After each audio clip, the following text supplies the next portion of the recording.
Surfing Creative Leadership conversation on the perfect dimension of the leadership circle profile.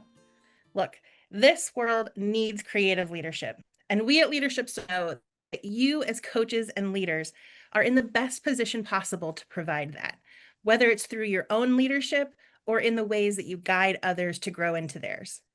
With our Surfacing Creative Leadership series, we're beginning an ongoing conversation to unpack, demystify, and surface insights within the dimensions of the LCP, one dimension at a time.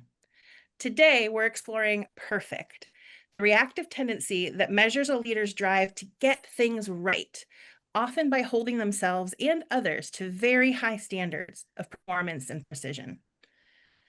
So, to get us started in the mood, drop in the chat, how does perfect show up in you and in your life? We were just talking about it before starting the webinar, and I think all of us can recognize some perfect tendencies in ourselves. So we're really curious to hear how perfect shows up in you and in your life. Now, while you're doing that, it's my pleasure to welcome and introduce our guests today. Suzanne Kietselaer and Pete Marsh. And Suzanne, I think I just totally butchered your name again, even though you did I had really every well. intention of not doing it. But let me try this officially. Suzanne Kietselaer is a principal and global solutions lead at Leadership Circle. She's spent her career helping leaders and organizations grow in sustainable and scalable ways, drawing on her background in psychology, adult development, and organizational design. Suzanne's known for bringing both sharp insight and whole systems perspective to her coaching, sparking the kinds of breakthroughs that shift not just individuals, but entire teams. Outside of work, Suzanne's a mom of 3 boys, a Pilates enthusiast, and, believe it or not, licensed to sail the open seas and parapent over the Swiss and French Alps, which I have to say, Suzanne, I think all of us are waiting those photos of you parapenting over the French. Also with us today is Pete Marsh, senior consultant and executive coach with Leadership Circle, known for his ability to create the kind of space where leaders and teams uncover their fullest potential. Drawing on his deep expertise in adult development, psychology, neuroscience, and systems thinking, Pete partners with clients to co-create sustainable solutions that align with purpose and vision. He's led cultural transformation, talent development, and organizational design programs across industries and is experienced in facilitating whole system change. Pete's a proud family man, an avid sailor and camper, and shares life with at least a few energetic dogs. And I just learned this morning is an excellent teller of dad jokes. Mm-hmm. Pete, Suzanne, welcome to you both. Thank you so much for joining us today. I think with that, we're ready to start. Yeah? Thank you. Yes, Thank you. very much ready to start. Oh, I also love these. How does perfect show up in your lives that are showing up in the chat? One of them, I don't know where it is, that the reconstruction contractors quit because they're not keeping up with quality requirements that are, because perfect is all about having a high bar, right, on self and also on the world and on others and on the output to create. And that can be a great strength, right, because there's this need for high quality, and it can also lead to exhaustion, overextending. And I don't know about you, Pete, but when I coach a leader that's a little higher on perfection, I always lean in with, well, be careful. There's a strength there, but it's a trap. Because we're never there, right? It's never enough when perfect is at the helm, when our inner perfect is driving us. It is just never there kind of experience. How do you see perfect show up, Pete? I just going to pick up on the perfect being in the driving seat as a starting point, and in of itself the danger of it being overextended, but also it being a catalyst for overextending other strengths. So I see that as a theme. I guess I also, for me, how it shows up, and we were discussing this before the call started. In my own profile, I score myself and others score me very low in all of the controlling dimension, practically zero. And I notice, and someone put this in the chat, I notice when the heat is really on, I start to make things tidy around me. Perfect gets hold of me from within in my shadow, hidden away somewhere. So there is a theme for me about the perfect view of the perfect leader not being perfect and that being all right. But Yeah. I'm often confronted with uh, individuals and teams who score very low in perfect, celebrating that. And I'm wondering, like I do for myself, what might be in the deep that's hidden away, that's being suppressed? Right, Might we be right. avoiding? Yeah, a shadow is often something we it's the at least I'm not that Yeah, part of the profile. It's yeah, the oh, I can't be that because if I would then. And so there sometimes is a tendency to avoid at cost, yeah. right? To avoid stepping into that area. I have Uh, I think it's obvious, right? People are great tellers. We have empathy as human beings. I think it's quite obvious. I have some scoring imperfect, right? Like look at me, right? It's just I do have scoring there that I and some inner drive there. I lovingly call my inner drive is my inner Mighty Mouse because it just comes in to save the day, and my inner perfect is more of a maternal, actually grand maternal energy that tends to take over, and and the strength of it really is that there's a strong need for high quality, and so a high bar.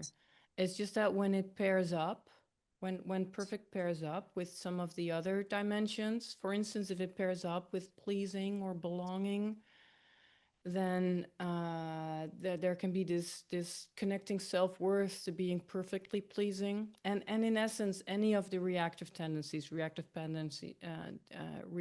behavior. And so also for perfect, they are tied to our we unconsciously tie them to our being. So then mm, self-worth is equated with doing things perfectly well. I am mm, worthy because I do things perfectly well. And so it's there in that tie to identity. That's where the fear pops in. That's why it's a fear-induced safety seeking pattern. And that's actually why it's a trap. That's the trap part of it, because to find safety in outer performance, right? In having a high bar. I mean, that's why it's a trap, because we're never there. So safety is never accomplished, and then inner perfect tends to we tend to hold a high critic to ourselves, to not really fulfill that bar, the high bar on self, and that can be it can be very interesting to build some awareness on what are we saying, for a leader that I work with, it was very interesting to have her build some awareness on what is my self-talk in these moments. What am I saying to myself? What about my inner critic? What about my inner perfect? there might be a thread there also around what am I not saying to myself? Um, but I'm just going to pick up on you talked there about critic to self. Also, I see it as showing up as critic of others unintentionally, um, particularly when coupled with maybe distance or a. I remember a leader that I worked with who scored very high on distance, very high on perfects, very low on integrity. Um, and it was a really interesting conversation we had. I was in the fortunate position of being able to say to her, God, I find you hard work. You're never satisfied with anything that I bring in these sessions. And I could see her slump into her chair. And I said, that's why I love working with you. You bring out the best in me. You challenge me. Um, And I noticed that when I get curious, and she said, "Well, that's how I am with my team. That's one of the things that drives me with my team." Mm. And I asked two questions. The first question was, "What's important to you? What are your values?" And she sat back and had to think. Um, and then I asked her a second question. I put the heat on a bit. And do your team know what they are? And she looked at me and said, "Why? Why would you ask that?" I said, "I wonder if they have the same experience as me. I wonder if they feel the superpower that you have, that you're never satisfied, that you want more." And she shared that she sees great potential in them, but she never shared that in conversation with them. And Mhm. what was interesting, like the profile you mentioned, Suzanne, she scored very high in pleasing as well. Mhm. I was tempted to ask the question, who are you pleasing? Who Mm. do you want to please? But Mhm. in that moment, I had this realization. I just offered, and I think this is because you care, and your caring has hold of you. And at that moment, she just relaxed in her chair. Uh, she said, "I've been working really hard for the last 5 years on not being so perfect." I found myself being unprofessional and laughing. And I said, "I have to share with you why I'm laughing and my own hidden perfectionism of not laughing in a coaching call. The paradox of the perfect view of the perfect leader is not to be perfect, and you're working hard not to be." Mhm. And I think that's all right. And in that moment, she just relaxed. She said, "Look, I've never thought about it as a power, and I've never thought about it's all right to want to be perfect." So that was one of those lovely moments of getting underneath the skin of not only what was in the report, but her response in the moment Mm. to that, and her sharing of her vulnerability, which she said she never did. Mhm. Yeah. I love hearing you both kind of unpack this dimension, how you've seen it show up, and you've touched already on some of the strengths, some of the gifts, some of the great things about the dimension, and also some of these more challenging aspects, especially that kind of tethering to personality, how it interacts with other dimensions. So I want to kind of turn our attention a little bit to the coaching conversations, Yeah, yeah, yeah. and really using perfect as an entry point for curiosity and opportunity for growth and conversation and discussion. What does at a very basic kind of intuitive level, maybe, or a first first round level, what does it tell you about a leader's operating system when you see how they're scored, how they score themselves in the perfect dimension? Mhm. Yeah. Yeah. Well,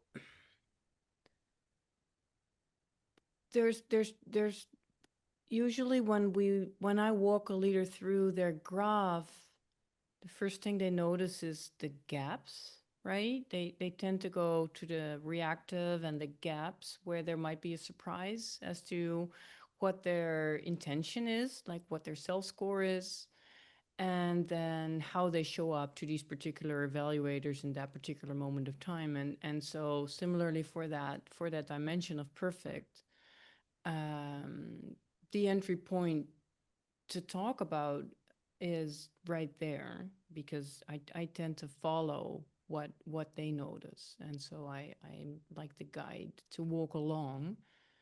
um I think the most telling thing about where they are in their operating system is, are they able to make themselves object?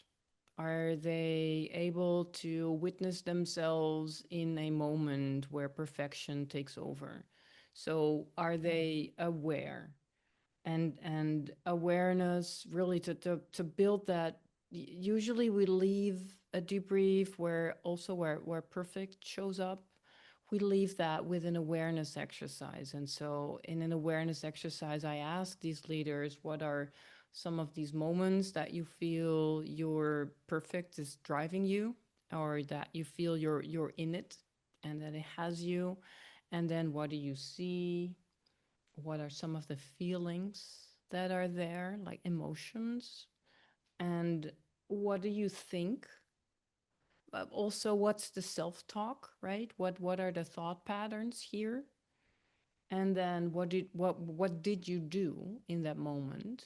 And then what was the effect of that? Just for them to have a few of those, because self-awareness exercises like those, they are the vehicle to increase some of that making self object, the ability to witness oneself and go, huh, that's interesting, that's what I do. Huh. Because when we're in it, I always say in my work with leaders, a fish is the last one to see the water. When it has us, when we're in the water of our reality, we don't know that it's water, and so it takes sometimes a coach or a 360 and both to be able to witness ourselves or to have the information to puzzle those pieces together of what is the water that I'm swimming in here, and how do I take perspective on that. Could you ask the question again, Sarah?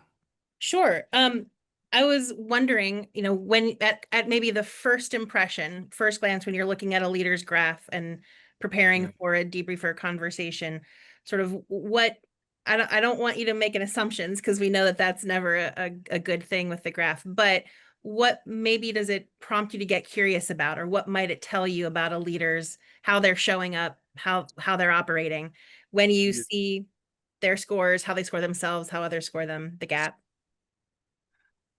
So in this moment, I'm curious about you, Sarah. Me. I'm curious about assumption being not a good thing. Uh, Mm. and I'm drawn to Suzanne's image of the fish not seeing the water. But to answer your question and answer your original question about what does it tell me, nothing and everything. And the reason I call you out on the assumption is I see that in myself. I look at the graph and see high perfect and say, here's something going on. Then I have to remember that there is quantitative data on the report, against some benchmarks. There's also some quantitative data in the scoring in the graph, which may have variation in it.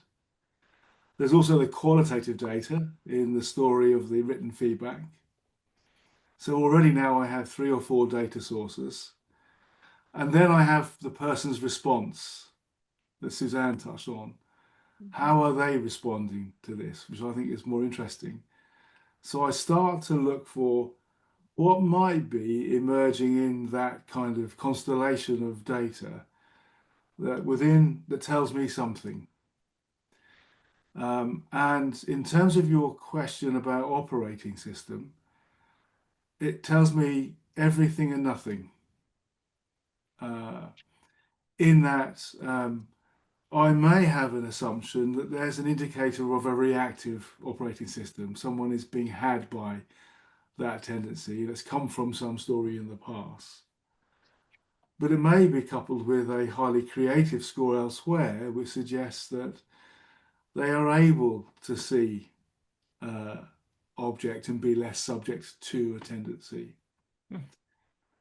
And then I have this kind of stepping back and say to myself, what about if the data of the whole profile is something I should attend to systemically? So what would it be like to lead from a place where the reactive is indeed a strength and can be deployed with intention and meaning? So if perfect is wrapped up with high integrity, courageous, system awareness, caring connection, there's a beautiful energy in all of that. So it kind of depends on lots of stuff in the conversation. Hopefully that gives a sense of a mix of stuff. It does, and I'm glad you called me out on that, on the assumptions. That's that I appreciate it, and you're spot on. And both of you have touched on this too a little bit about how to how perfect can be a strength and be a superpower. I love the story of the leader you talked about, Pete, who had never thought of it that way before. How can you help a leader maybe dig in, someone who's struggling to see perfect in this way, and help them get curious instead of judgmental? I'm going to just, a quote comes to mind. Again, picking up on your words, when in a hole, stop digging. So if we're digging into perfect, I might be tempted to direct the energy somewhere else, even the opposite, just to see what other strengths are emerging, just to see if there's a balance to the story that we can then come back to. So I'm not saying don't dig in, but I'm just wondering about digging into perfect, might be in search of something that's perfect. Let's see what else emerges and see if there's a correlation. Mm. There may be, in my experience, when looking somewhere else in the profile, some of the balancing behaviors or the gifts of perfect show themselves. And that can be a way in. Um, yeah. Suzanne, what do you think? What do you feel? I mean, as a true psychologist, I would also say it depends. Sometimes I have found, so I have we have an example profile here of a leader I've been working with for some time, and their main pattern was imperfect and pleasing. Um, and when there's a pattern so deeply ingrained, right? This actually a large elephant path that's been walked so many times in our consciousness, and especially for this leader in a moment or actually a few years when there was high arousal, high volatility, high change, so also high fear. It just augmented falling back to that path. It just made it very difficult to just focus somewhere else. It was so pertinently there that it pulled them back into that very high bar state of perfect on self. And it was difficult to keep stepping out of that until we just really looked and really went there to really Mm, just be in the mm, water and just stay curious about what is my self-talk here and why, like where does that come from. And there, I mean, the concept of narrative identity has been touched on in one of these webinars. Like, how have you authored yourself and equated life, like worthiness and worth as a leader to doing things perfectly well, mm, and why, and is that really like, can we reauthor that? yeah, And then what is a reauthored way of holding that and being with that can help to pivot in those moments. yeah, And then I still found that that particular leader got to pivot not in the moment itself, but when they catch themselves already in the pattern, yeah, and then stop and then choose. So it's yeah, awareness that precedes choice, and then yeah. choice precedes change.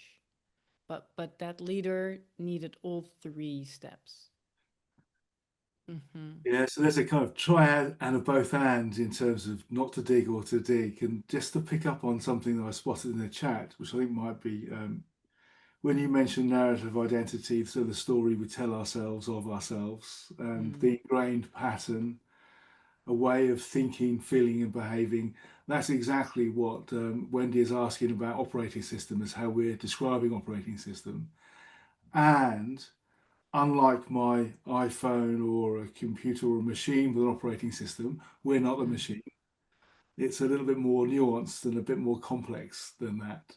Uh, so I love the idea of attending to being curious and digging or not digging, and then choosing where to flow with that. Mhm. With that in mind, I think now's the perfect time to bring up that profile, Oh, and then perfect. maybe perfect, and then the two of you can kind of walk us through some of these observations, some of these relationships, and Mhm. how they're working with each other and what you're seeing together. Is that visible? Can everyone see it? Yes, it is Yes. visible. And I can zoom in and zoom out as you tell me. Mhm. Yeah, yeah. Well, just to start, what I like to orient a leader to when they see this, and obviously this is at the time in the work that we do with leaders where they are familiarized with the leadership circle profile model, and we have walked through the written comments in their profile, and then we have a look at the inner graph, and this is when we pull up the full graph. And so so let's pretend we're at this moment when they see their full graph, and they are familiarized with the leisure circle profile model. And then my first question is always, what do you notice? And they tend to go into detail and into gaps. So I tend to pull that back and just point to, well, overall, you see that there's more green on the top half of this profile Mm. than there is on the bottom half of this profile. And if you look at that reactive creative scale, which is to the left of this profile, which is a measurement of like how creative is this profile, right? How much is on top, how much is on bottom, and you look at the green, then you can see that they're on the 95th percentile. So overall, this leader is scoring by their evaluator group at a very high creative level, right? So they show up to these particular evaluators in this particular moment in time highly creatively.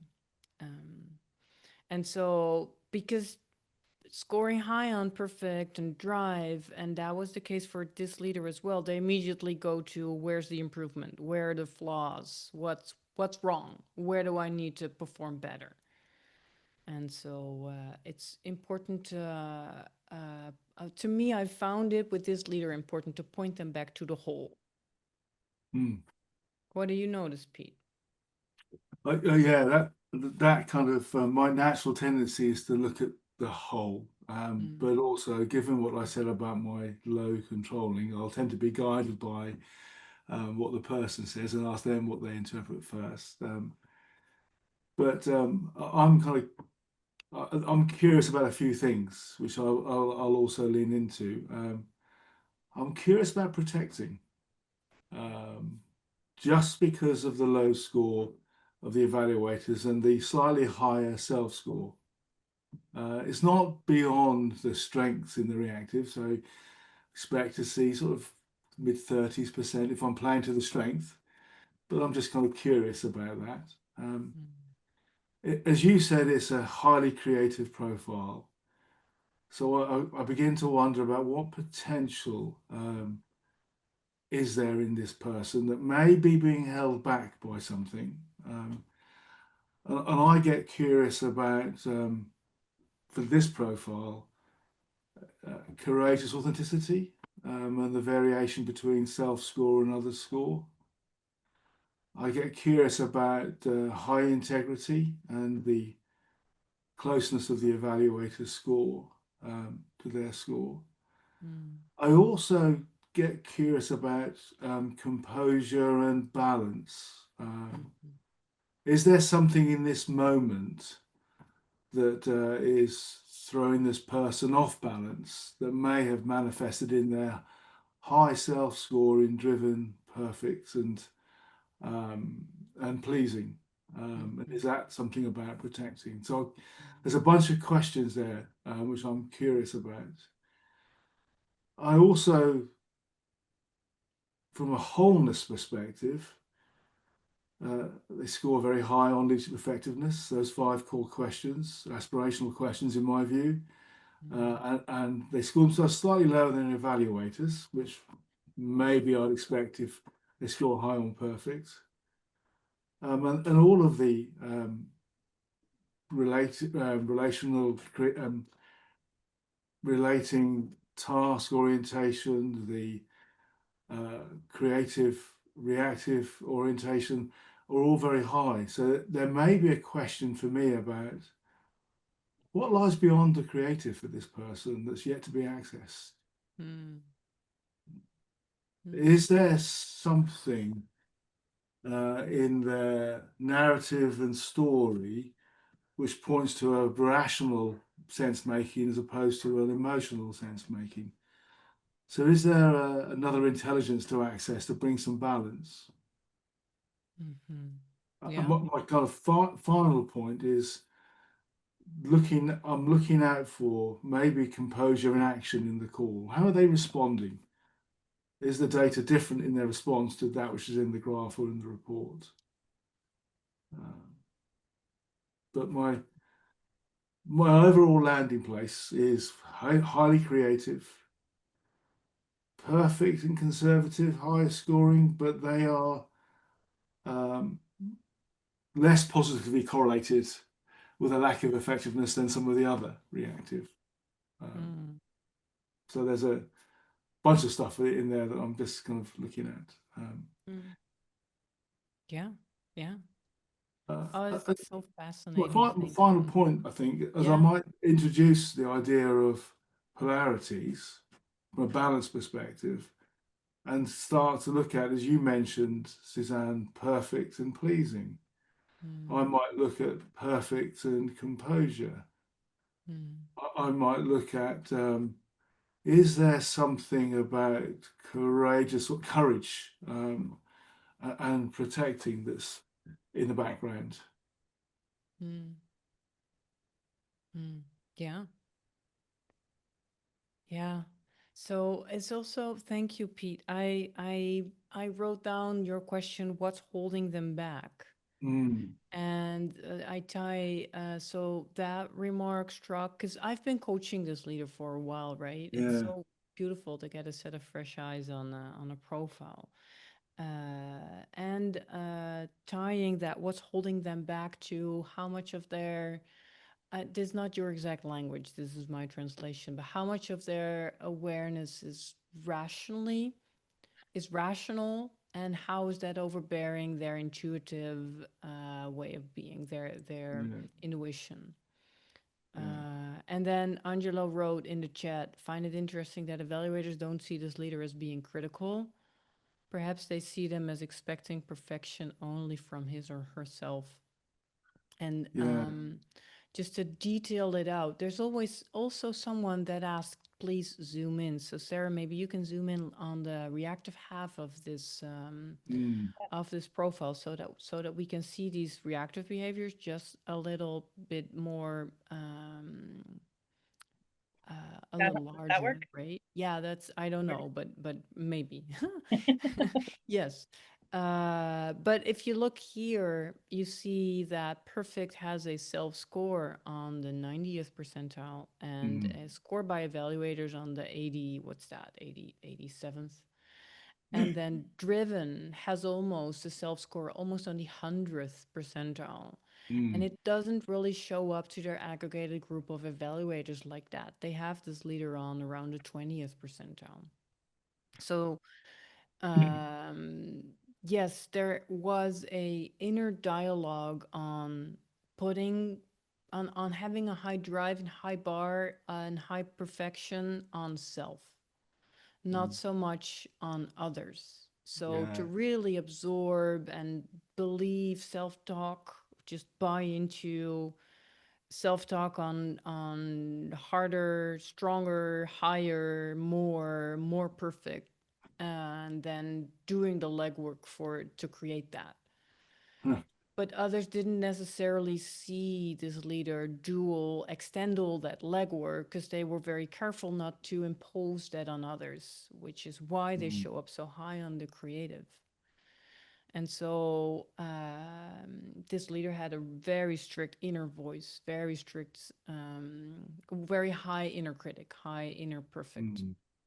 And as we look Yeah. at the complying section of the reactive, this particular leader had some self-score in pleasing.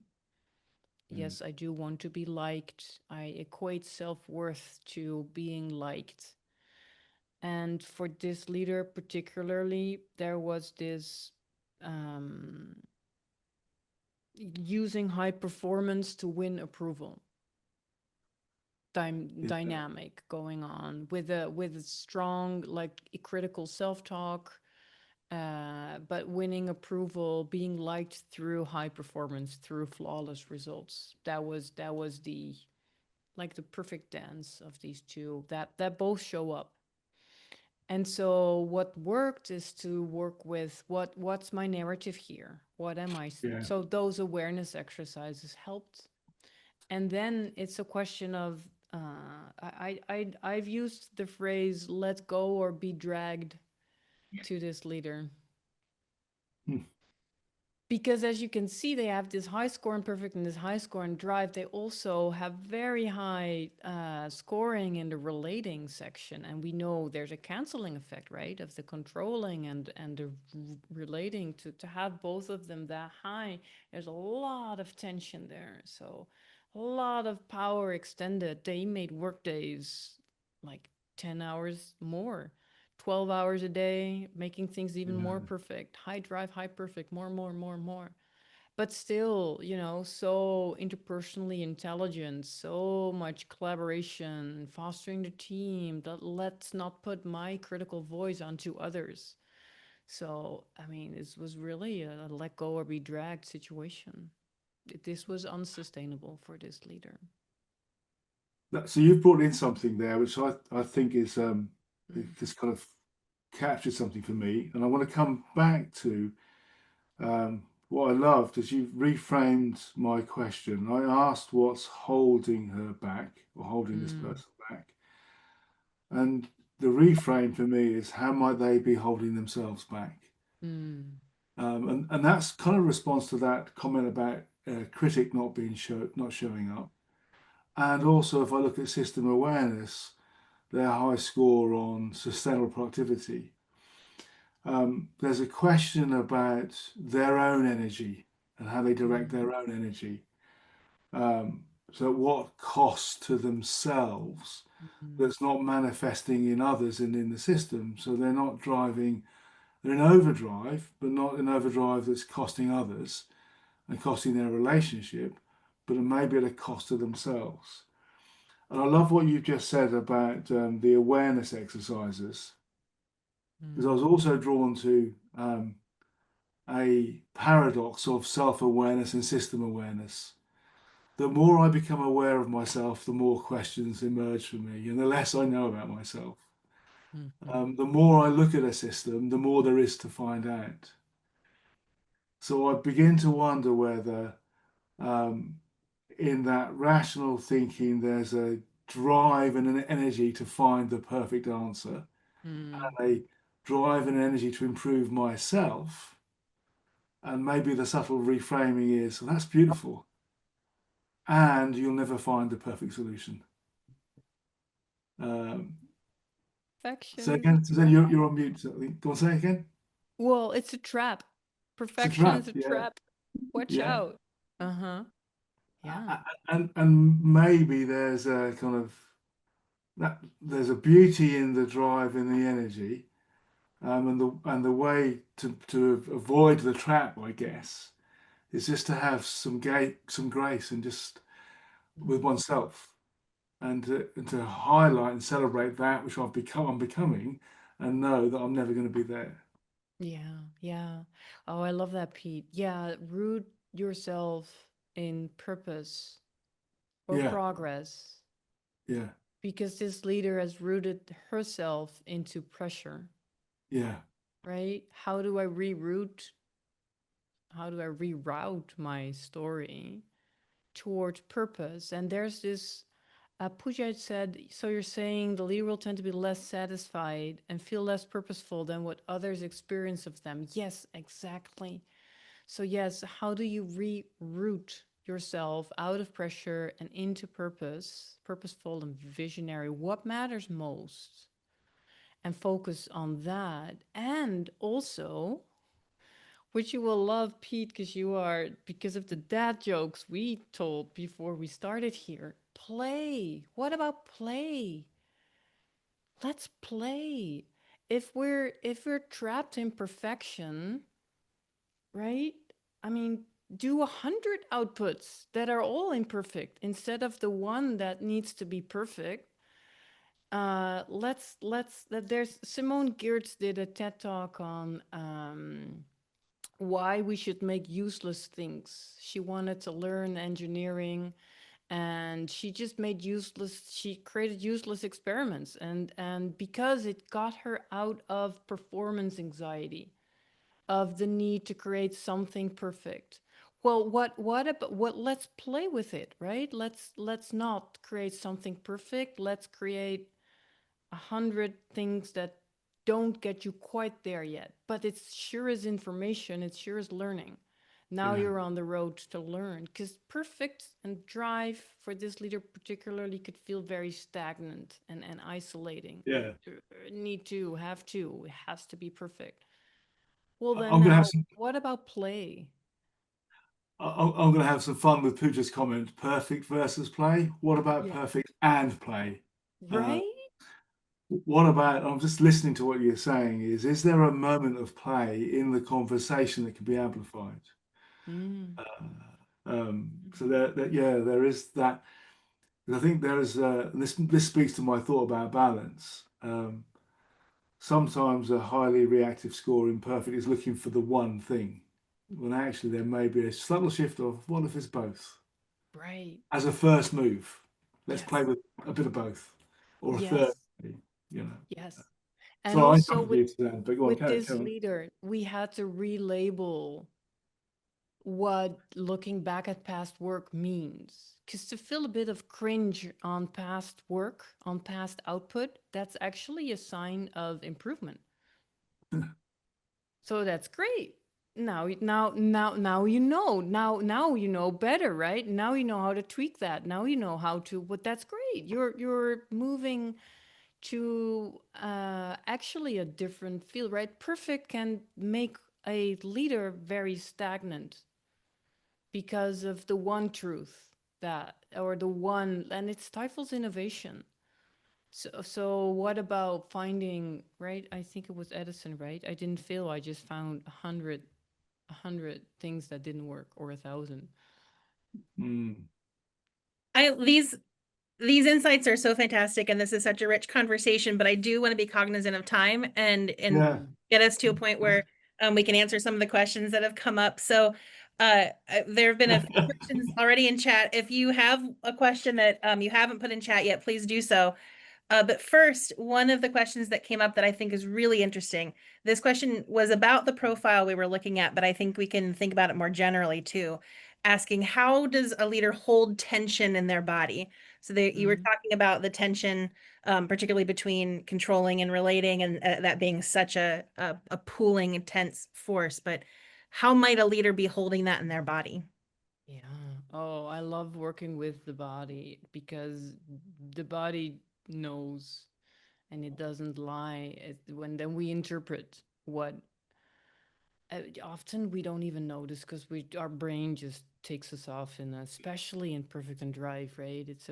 Our brain just takes us off uh, because Mm. of all the desk work that we do, right? Yeah, the calves are a great tension store, just ready to jump, right? So tense calves, just basically any muscle tension. And sometimes the midriff tenses up, so we feel a bit nauseated or just lack of appetite, because that midriff just goes tense up, and then the stomach doesn't have enough room to uh, indicate hunger. And then we did these leaders. I mean, these aren't they lead big teams and big regions and huge markets, and they have growth goals and lots of pressure, and so the game is on. And they're on. Sometimes they work a whole day and then they realize at the end of the day, oh, I haven't eaten. Yeah. I haven't paused. And it's fabulous that they can grit through. But is that sustainable, right? I mean, where's the balance? The self, the team, the system needs to stay healthy. So where's the healthy balance? And for this particular leader was mostly put on self, as you could see in the scores. But still, it was Mhm. unsustainable. They couldn't grow. But just basically look, ask for tension. Have them sit on a chair, connect with self, look low, just cancel out some of the other inputs. So maybe just stare just at a point, just um, at uh, at the knees or close eyes and just. I do a quick somatic check-in.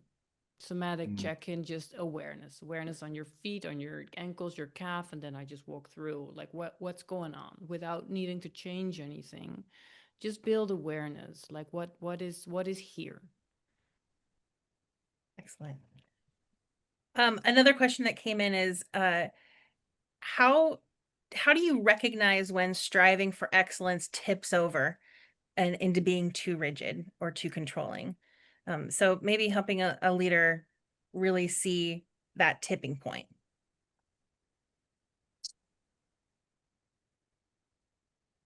So for me, one tell for myself is when I lose the twinkle in my eyes. Yeah. And then when I sometimes, well, because we're on Zoom a lot, so you see your own face. When I look like my grandmother a little bit in that, I can see like, whoa, whoa, where am I?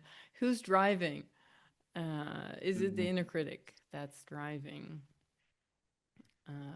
What about you, Pete? Do you have a certain Yeah, tell? I think there's maybe a couple of things here, and I think the two questions overlap. Mm, Uh, how do I see the tipping point? Well, maybe I don't. Maybe others see it in me first. And am I open to that? Is mm, one response. For me personally, and this speaks to the question about tension. I start to feel my back getting a bit sore, and I blame it on my rugby career, but actually, it's the place where I hold tension. And that's data for me that, oh, maybe I'm tipping over the edge a little bit. And for me, that requires a level of awareness, of an embodied awareness, somatic awareness. mm, mm, So just the question is, how does a leader hold tension in their body? There's another question, where? There's another question, do they even know, are they aware? mm, There's a third question, well, do they hold it? And is there a practice to maybe loosen the tension, which then changes the behavior? And there's a further question, do they kind of like it?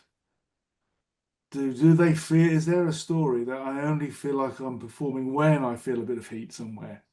mm, mm. Is there a seduction of oneself in amongst that? Yeah. Good. I see you smiling, Suzanne. What are you smiling at? Well, I always love the comfort of a pattern that a Mm, leader can be in, and yeah, that the reluctantness to let go because this I know. yeah, And yeah, it's it's familiar. equated to Yeah, self-worth yeah, often, and if I'm not that, then what am I? yeah, How am I valuable if I can't perform flawlessly? How can I possibly be valuable as a leader? Like what will allow me to lead these leaders then if I'm not flawless? yeah, Because it got me here. It's a stronghold, and we can be a bit addicted to that arousal, and it, yeah, it keeps us going. And so to let go is really it's and then what, right? It's transformative. So that phrase "let go or be dragged" was real for that leader. So then the pain is clear. Like, oh, I don't want to be dragged. I do feel dragged, right? Through my days. This is not life. This is survival. And sometimes it needs to get to that moment for someone to let go of a familiar pattern, for the willingness to really let go and step into something else. You just catalysed a memory of a leader I was talking with recently. And again, to go back to your question, Sarah, looking at this person's profile and thinking about the person I was working with, they were more task orientated than relationship orientated. So when they spotted it, they weren't achieving their results. So the results told a story. They weren't getting what they wanted. And there was a dissatisfaction with that. So that was probably for them the first moment of something is not right here. Mm-hmm. I think we have time just for one more question. And Paul asked in the comments, he says, I have a person who has a very high self-score, but is not seen that way. This seems to be a major cost on them, but not their team. Yeah, quite possibly. There's and I'd be interested in, is that pattern elsewhere? Is there a high self-score? So is there an inner critic showing up? Is there a scoring pattern as well? But I might be asking the question here, what's the story here? What do you make of this? And if what is that sustainable for them? And that is kind of it's on the one hand, well, it's not showing itself in others. You're not causing others to be derailed. So what is your own story, your inner story, your narrative? And how is that holding that in place? And what might be another narrative to hold alongside it that could bring balance? For that particular leader, I would also get curious about procrastination. Because there is a high bar on self, but others don't see that in their behavior. It doesn't show up to those particular evaluators in that moment of time within that context. Again, I'm sharing it that way because this is a contextual instrument. We can show up radically different in different contexts, right? Dependent on the output and what's our working relationship there. And I would be curious because there seems to be a very clear intention of having a very high bar and, being very focused on tasks or having an excessive high bar. And it doesn't show up to others. So what are they holding back? Yeah, I'd get curious about their self-talk.